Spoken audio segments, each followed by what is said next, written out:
দেশের ভিতরে ও বাহিরে যারা আছেন সবাইকে আমার আন্তরিক শুভেচ্ছা এবং সালাম।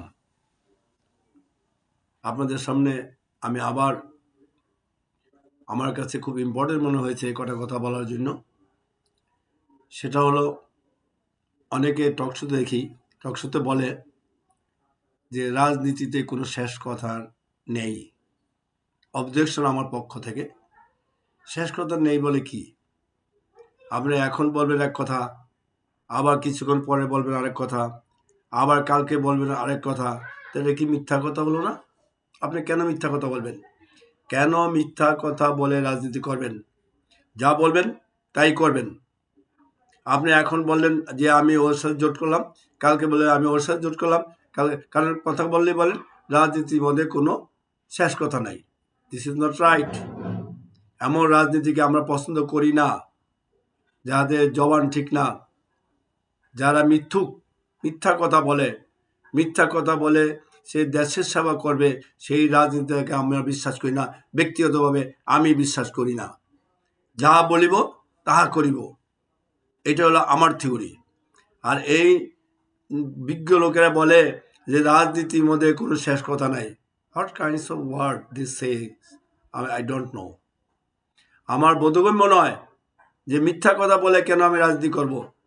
আমাদের ইসলামে কি বলেছে? মিথ্যা কথা বললে গুনাহ হবে। তা আমি কেন গুনার কাজ করব? সেই রাজনীতিকে আই হেট দ্যাট রাজনীতি। সুতরাং আমি চাই যা বলিব তাহা করিব, বলার আগে চিন্তা করিব আমি কি বলিতেছি, আমি সেটা করতে পারবো কি না। আমি না পারলে বলবো now, it is not possible for me to do that work. আমি বলবো সেই কাজ করা সম্ভব না আমার পক্ষে।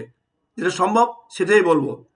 এখন থেকে নির্বাচনী প্রচারণায় আমি এইটা করব, আমি ওটা করব, আমি এটা করব, আমি অনেক কিছু করব। হয় from Yule get the money. Finance, অর্থ মন্ত্রণালয়ের টাকা এনে আমাদের কাজ করতে হবে। আমাদের লক্ষ্য রাখতে হবে সেখান থেকে টাকা এনে কাজ করতে হবে। আমাদের ক্যাপাসিটি কতটুকু আছে, আমার ক্যাপাসিটি অনুযায়ী যতটুকু আমি পাবো আমি চেষ্টা করব সেই টাকাটুকু সম্পূর্ণ আপনাদের পিছনে খরচ করার জন্য। যদি এইভাবে খালি সেই টাকাটাই খরচ করতো তাহলে বাংলাদেশের অবস্থা অনেক উন্নতি হতো। তার মধ্যে আবার পলিটিক্যাল ব্যাপার আছে। যেমন মনে করেন আপনি বাংলাদেশের পলিটিক্সে যা হচ্ছে, নেতার পিছনে অনেক কর্মী জিন্দাবাদ জিন্দাবাদ করে। তাদের অর্থ হইল কি জানেন? নেতার পিছে ঘুরলে, আমাদের দেশে একটা প্রচলন আছে, যদি কেউ কোনো মেয়ে বিয়ে দেয়, অতি বাস্তব, গিয়ে যদি জিজ্ঞাসা করে ছেলে কি করে, কয় ছেলে তো রাজনীতি করে। অর্থাৎ রাজনীতি মানে একটা ব্যবসা। সে রাজনীতি করে মানে সে একটা ব্যবসা করে, সেখান থেকে পয়সা কামিয়ে সে বউ পালবে, এটা বলে যে সে তো রাজনীতি করে। আর যে ছেলে রাজনীতি করে বলল, সে কি করে? নেতার পিছনে দিনরাত পরিশ্রম করিতেছে বা করছে, এটাই সিস্টেম। এবং যখন সেই নেতা নির্বাচিত হয় তখন সেই আশেপাশে যে নেতারা আছে সেখানে গিয়ে তাদের নেতার কাছে আবদার করে, আর নেতাও ওই যেই টাকাটা গভর্নমেন্ট অ্যালট করছে সেই নেতা সেই অ্যালটমেন্ট টাকা থেকে তাদের কাজ দিয়ে তাদেরকে সহযোগিতা করবে এবং সেই টাকা দিয়ে তারা এই ব্যবসা বাণিজ্য করে। এটাই পলিটিক্স। দে ইনভেস্ট হলো নেতার ইলেকশনের আগে নেতার পিছনে ঘুরঘুর করা, নেতাকে সহযোগিতা করা, নেতাকে যত কিছু আছে উজাড় করে দেওয়া, এবং যখন নির্বাচিত হয়ে যাবে তখন নেতার কাছ থেকে আবার ফিডব্যাক, মানে ব্যবসায় যে ইনভেস্টমেন্ট করছি, ইনভেস্টমেন্ট হলো সেখানে যে ফেস ভ্যালু আমি দেখাইছি, আমার ফেজে ভ্যালু গিয়ে বলবো ভাই আমি আপনাদের জন্য কি না করেছি, জীবন দিয়েছি, সুতরাং আমার কিছু করেন। তখন হালুয়া রুটির ব্যবস্থা হয়ে যাবে, সেই হালুয়া রুটি খাবে এবং দেশকে ধ্বংসের পথে নিয়ে যাবে। 50% কাজও হয় না বাংলাদেশে যেই টাকা আসে, তাহলে দেশ কীভাবে উন্নত হবে? আর দেশে যদি পলিটিক্স করতে হয়, দেশ যদি সেবা করতে হয়, সেবা করতে হলে পলিটিক্স করতে হয় না। যদি আপনি দেশের সেবা করতে চান তাহলে পলিটিক্স করার কোনো দরকার নেই। ন্যায় সত্য, ন্যায়ের পথে সংগ্রাম করবেন, সত্য কথা বলবেন। যেমন আমাদের 5ই আগস্টে যে আন্দোলন হয়েছে, সেটা কোনো পলিটিক্যাল নেতাদের মাধ্যমে হয় নাই, কোনো প্ল্যাটফর্মের মাধ্যমে হয় নাই, কোনো পার্টির নেতার নেতৃত্বে হয় নাই।